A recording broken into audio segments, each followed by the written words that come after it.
Plus, the wrong murder suspect. That may be what happened in a 2020 Bibb County case. How legal experts and you are reacting after a different man confessed to the crimes. And Macon Bibb's mayor is setting priorities for the future, what he's putting a focus on, and how it could help staffing at the sheriff's office.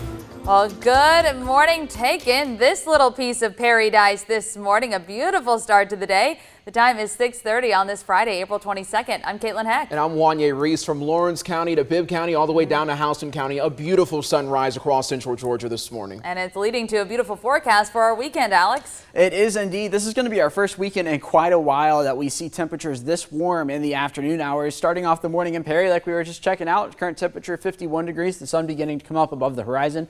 Notice that dew point's at 51, so the air's a little sticky as you head outside. Could even see some fog in a few areas. Current temperatures across the area were all in the 50s. 54 in Warner Robins, 51 starting the morning in Fort Valley, as well as in Perry, 54 in Butler, and 55 in Jones County. Down to the south, more of the same. 55 in Unadilla, Montezuma, hanging on to 50 still in Dodge County this morning, home of our morning producer Gracie, and more 50s down to the south as well. Here we go with the look at the radar picture. Yeah, not a whole lot going on out there. Not going to be seeing a whole lot today either, thanks in part to this high pressure that's situated near the Carolina coast. That's going to keep us dry as it moves in a tropical air mass off the Atlantic. All of the weather is going to stay up to the north, parts of Missouri, Illinois, Indiana. That's going to stay up there. 83 degrees today. The average high is 80, so a few degrees above that. Winds out the east-southeast 5 to 10. Sunrise is officially at 6:57. On the way in a few minutes, we'll be talking about a sunny start to the weekend, but a few clouds before it's over and a minor rain chance that arrives on Tuesday. Thank you, Alex. This morning, we're continuing coverage on a 2020 triple homicide case in Bibb County as the original suspect may have been wrongfully accused. We recently told you that Roland Green Jr. is now out on bond after authorities say another man confessed to the killings at a Macon boarding home. Here's how some of you reacted to the news online. Gloria thinks Green shouldn't have to pay a bond to get out. It should have been free. And David wonders, what did they have on Green that was enough for them to charge him? Austin thinks Green's name was ruined for nothing. And Scott believes Bibb County needs all new leadership in every department. So how did Ronald Green Jr. spend more than a year in the Bibb County jail, and where do the new developments leave him? We requested to speak with both Sheriff David Davis and District Attorney Anita Reynolds-Howards about why Green was indicted and what was the evidence against him. Neither one of them responded. Howard's office did say that they now have an ethical responsibility to ask the court to dead docket the murder charges against Green. That means those charges are put on hold and won't be prosecuted, but that hasn't happened quite yet. We spoke to Christina Cribbs, who's a senior attorney with the Georgia Innocence Project. It works to correct and prevent wrongful convictions. Cribbs says even when cases like Green's are corrected, people often still feel the effects. Just because it's corrected before a conviction does not mean that there aren't consequences for that person who's wrongfully accused of losing their family, their job, their house. You know, it's just devastating to someone when they're accused of a crime they did not commit, regardless of what stage it's corrected at. Charles Rowland is the man who told Twiggs County Sheriff Darren Mitchum that he was the killer in the Macon triple homicide. Now, he's already serving life in prison in a different murder case. Last month, he pleaded guilty to killing a Twiggs County couple. Of course, we will continue to follow this story and bring you the latest developments on air and online as we learn more. Well, the search for Bibb County School District's next leader may now be over. The board named a sole finalist for superintendent last night out of over 30 applicants. Current Superintendent Curtis Jones, who plans to retire at the end of June, says they have been looking for someone with a fresh perspective. A new set of eyes will be able to look at it and work with this board to be able to say here are what the new objectives will be that they should attack. Jones says the county's graduation rate is something the board would like to see increase. Right now, it's at a little over 80%. The school board believes superintendent finalist Dan Sims will be able to help. He's been in the education field for 27 years. For the past 6, he has served as an associate superintendent in the Atlanta public school system. Bibb School says Sims contributed to growing the Atlanta district's graduation rate more than 12% in 5 years. Stephanie Hartley is the chief communications officer for the district and explains what comes next in the process. So where we go from here is that the board has to wait a minimum of 14 days before they can gather again and take a vote to officially appoint Dr. Sims as the superintendent for Bibb County School District. The board voted 6-2 in support of Sims, with members Daryl Morton and Lisa Garrett voting against. After the vote, about 5 public speakers pleaded with the board to pick an internal candidate. School board president Thelma Dillard says she is confident in their decision to follow the process and identify a superintendent who will be a strong leader for the district. Your time is now 6:35 a.m. Public safety. That's the focus for Macon Bid Mayor Lester Miller. He delivered his 2022 State of the Community address yesterday, talking about efforts to grow the county sheriff's office.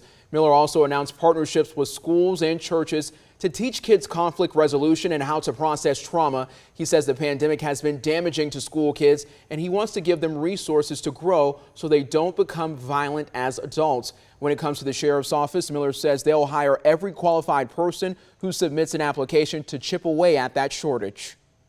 Money is not the issue of hiring deputies. It's having qualified people to sign up, to put in the application to want to serve our community. It's a very challenging environment, not only in Macon-Bibb County, but all across the United States to get deputies. Miller also announced a flexible loan program. It will allow people to build homes on the vacant lots created from knocking down blighted houses. You can read more about the State of the Community address right now. That's on our website at 13wmaz.com. Well, a federal judge says a Macon clinic must pay back millions in false medical billing. Judge Tripp Self issued the order Wednesday against Middle Georgia Family Rehab on Mercy University Drive. The government claimed that the company and owner, Brenda Hicks, submitted over 800 false claims to Medicaid and TRICARE between 2015 and 2020. Judge Self found the clinic billed the federal government for services by people who no longer worked there. The judge says there was no way it could be an honest mistake. The Macon U.S. Attorney's Office says the company owes somewhere between $4 and $17 million. The judge set a May 2nd hearing on the damages in the case. And in news from across Georgia, Covington police say there are no survivors after a plane crashed near the General Mills plant in the city. According to witnesses, they believe the plane was having trouble gaining altitude. They could hear that there was engine trouble.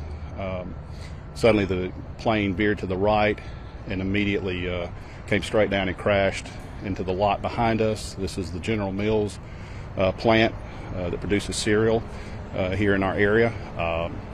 The plane went down in ice. The crash happened around 7 last night. Police say the plane appeared to explode on impact. An investigation still underway to figure out how many people were on board and who those victims are. No one on the ground got hurt. Today, one of Georgia's U.S. representatives is expected to be at a hearing in Atlanta. It's for a challenge that voters filed against Representative Marjorie Taylor Greene. The challenge says the Congresswoman is ineligible to run for re-election under a provision of the 14th Amendment to the U.S. Constitution. A group of voters allege that Greene helped facilitate the 2021 Capitol riot. Around $69 million is on its way to Georgia to help with repairs to some infrastructure. The money is part of federal funds officials are spending to fix hazardous dams and flood control projects in different states. The U.S. Department of Agriculture announced the projects yesterday. Funds come from an infrastructure law President Joe Biden signed last year. Some of the money Georgia is getting will go to repairs for 3 dams in poor condition. Now to a story that comes straight from the heart. The kids at the Beverly Knight Olson Children's Hospital are getting icy treats this week. The Dairy Queen in Gray is handing out 1,000 servings to the kids at the hospital. Last year, franchise owner Justin Kelly won the Dairy Queen Miracle Maker Award, a national award that's only given to one Dairy Queen location a year. He's been an owner for almost 2 years now, and this week's donation was part of the celebration for the award. The Children's Hospital says that this means the world to them. It means so much to us just to have, you just feel the support from the community. Justin has, this is the first thing he's done for us, and Dairy Queen of Gray, they've just been so supportive, and so it just really means a lot to know that love is out there in the community and for our kids and our families. You know, nobody plans or wants to come to the hospital, but little things like this are just the perfect pick-me-up. Making a difference, Caitlin, one ice cream cone at a time. I like it. Now, the hospital says that Gray DQ supported them through several fundraising campaigns like Miracle Treat Day and challenging the community to donate 1,300 teddy bears. The time is now 6:39 a.m. and you all see what happens when I talk too much. they just start rolling They things. say, that's enough, Wanya, close your mouth. That's such a good story to talk about, though. I mean, what a great thing for those kids. Like she said, no one wants to go to the hospital, Yes. but the teddy bears, the ice cream, what a great pick-me-up for them. Yeah, anything to brighten their day. Exactly. I mean, at the end of the day, it's all worth it. And anything to brighten my day is a view of Truist There we Park. go. Yes. Here in We love Atlanta. to see it. It looks so beautiful, honestly. It does. The Braves are back tonight, 7:20 against the Marlins, and the temperatures in Atlanta fairly similar to what we're seeing here in central Georgia. 53 degrees up there right now as the sun is rising over Cobb County. Back down here in central Georgia, 54 in Warner Robins, 51 in Perry, 55 to start your morning up in Baldwin County. Down to the south, 53 in Wilcox County, 50 in Eastman, and 55 in Vidalia. Nothing to speak of on the radar picture.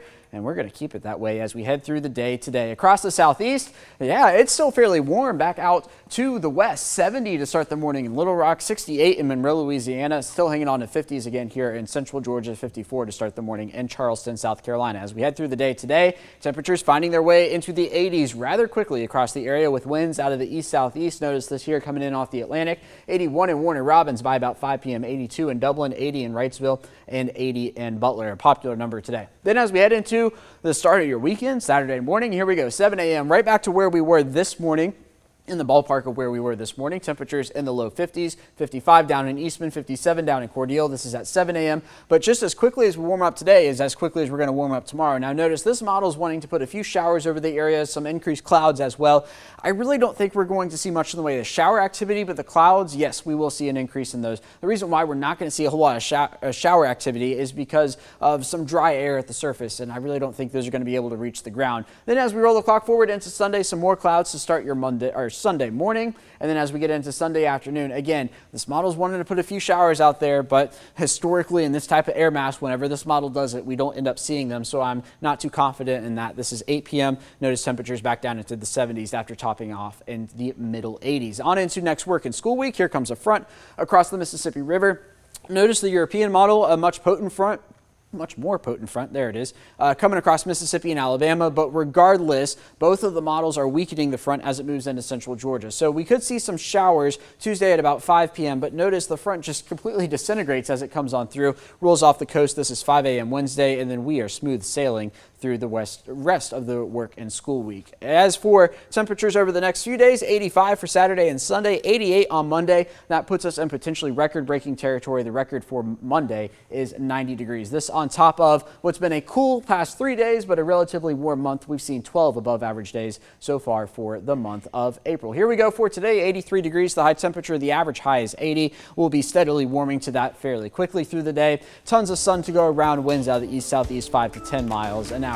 Weekend forecast, 85 for both Saturday and Sunday. No complaints about that. A few degrees above average, but that's perfectly okay. 88 on Monday. There's that 30% chance of rain on Tuesday. Back to the 70s for Wednesday and Thursday.